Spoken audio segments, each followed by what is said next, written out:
Hi, ഞാൻ doctor Rinet Sebastian, consultant cardiothoracic surgeon in Apollo Adlux hospital. ഹൃദയ ശസ്ത്രക്രിയ മുൻപൊക്കെ പ്രായമായ രോഗികളിൽ മാത്രം നടന്നു വന്നിരുന്ന ഒന്നായിരുന്നു. എന്നാൽ ഇന്ന് കാര്യങ്ങൾ മാറിക്കൊണ്ടിരിക്കുകയാണ്.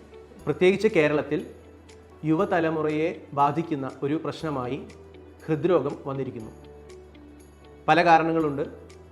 മാറുന്ന ജീവിത സാഹചര്യങ്ങൾ, അധികം വ്യായാമമില്ലാത്ത ജീവിതശൈലി, അനാരോഗ്യകരമായ ഭക്ഷണശീലങ്ങൾ, എന്തിനധികം പറയുന്നു, അടുത്തിടെ ഉണ്ടായ കോവിഡ് ഇൻഫെക്ഷൻ വരെ ഇത്തരം രോഗകാരണങ്ങൾക്ക് ഹേതുവാകുന്നുവെന്ന് പറയപ്പെടുന്നു.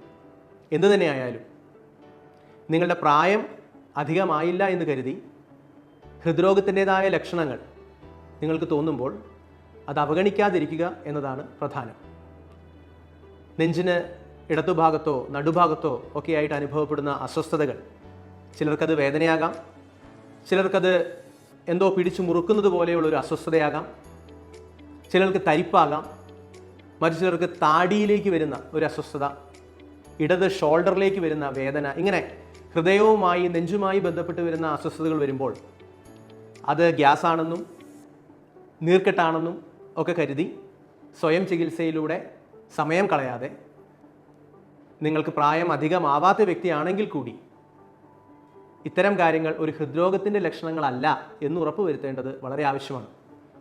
പ്രത്യേകമായി ഡയബറ്റിസ്, പ്രമേഹം, രക്താതിസമ്മർദ്ദം, ഹൈപ്പർ ടെൻഷൻ, ഹൈപ്പർ കൊളസ്ട്രോളീമിയ, കൊളസ്ട്രോളിൻ്റെ അമിതമായ അളവ്, കുടുംബത്തിൽ ഹൃദ്രോഗം വന്നിട്ടുള്ള സംഭവങ്ങൾ, ഫാമിലി ഹിസ്റ്ററി മുതലായ റിസ്ക് വിഭാഗത്തിൽ പെടുന്നവരാണ് നിങ്ങളെങ്കിൽ ഹൃദയത്തിൻ്റേതെന്ന് കരുതപ്പെടാവുന്ന ഇത്തരം ബുദ്ധിമുട്ടുകൾ അവഗണിക്കാതെ, സമയം കളയാതെ ഒരു ഹൃദ്രോഗ വിദഗ്ധൻ്റെ ഉപദേശം തേടുക തന്നെയാണ് പ്രധാനം.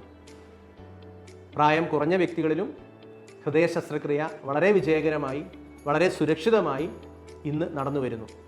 അതുകൊണ്ട് ഹൃദ്രോഗത്തെ ഭയക്കാതെ വേണ്ട മുൻകരുതലുകൾ സമയത്തെടുക്കുക. Thank you.